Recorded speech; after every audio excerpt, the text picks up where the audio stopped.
We have here a force system, and sa unang tingin, that is a general force system. And again, we are tasked to solve for the equivalent resultant force and couple system. Usually, pagdating sa mga board exam, ang tawag dito is force couple system. So, pinapahanap sa atin mga engineer is the equivalent force couple system. And saan daw? Acting at point O. So, dito. So, meron daw tayong resultant force again dito, and again, hahanapin natin yung resultant moment na nag-act dyan. That will represent this full system. Again ang juice ng ating ginagawa is to convert this system into a simpler one na parang ganito.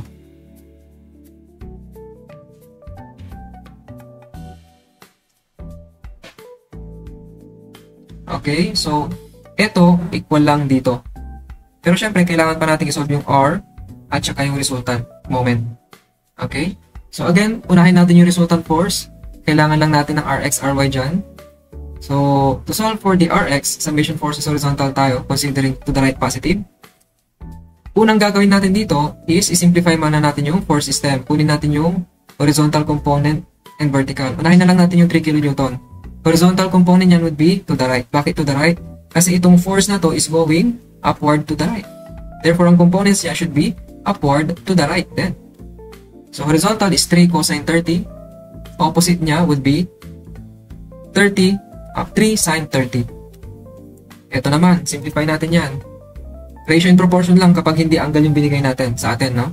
So, for the horizontal component, if 5 kN is to 5, kung gusto mo makuha yung horizontal, i-multiply mo lang sa horizontal component. Or horizontal component ng slope. Next, for the vertical, the force is going downward to the right. So, dapat downward yung vertical niya. If 5 is to 5, then yung vertical niya is times 4. Okay? So, na-convert na lang natin into horizontal and vertical forces. Let us solve for Rx. This one is positive. This one is positive din kasi going to the right. Wala na ibang force, ano? Calculate, and then yun na. Tapos na yung ating Rx. Positive yan, so Rx is to the right. Let us now solve for Ry. Summation forces vertical lang yan, upward positive. And isa-isahin ulit natin, unahin na lang natin ito. Positive, dahil upward. Ito naman, negative. Oops, ito inuna, no? Negative yan kasi going downward yung 4. Then next, ito naman, negative yan kasi going downward ulit. Wala na, no? Tatatlo lang. So, calculate, and yun na. Ang Ry natin is negative 6.5. So, going downward yan. Kasi negative. And as we can see, malamang sa malamang yung resultant is going downward to the right. And again, to solve that resultant, Pythagorean theorem tayo. Salpa, Rx, Ry. Ito naman is negative 6.5. And ang resultant natin is 8.57. If we want to solve for the direction, theta, inverse tangent lang yan. Substitute lang natin si Ry natin. And then, i-substitute lang natin si Rx. Calculate, and then, ang nakuha nating angle is negative 49.26. Okay, anong ibig sabihin ng negative? Sabi natin, kapag meron tayong negative angle, that would be going clockwise, no? From the positive x-axis.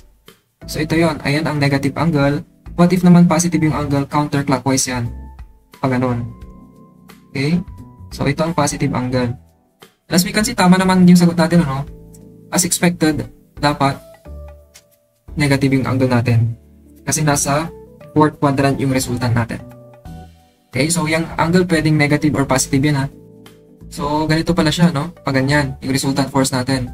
Let us now solve for the resultant moment about point O. Again, assume ko lang na clockwise. Anyway, lalabas naman mamaya, no? Kapag positive moment nakuha natin, clockwise yan. Kapag negative yung moment na nakuha natin, therefore, counterclockwise siya. So, to solve for the resultant moment, summation of forces times distance ulit tayo. Considering clockwise positive, marami to, no? So, isa-isahin natin, ha? So, for this one, in our imagination, iikot yan in a clockwise manner about point O. So, positive, moment arm niya is 2. Bakit 2? Ilang, no? Gamit lang tayo ng transmissibility. This distance is equals to 2. Next, ito naman.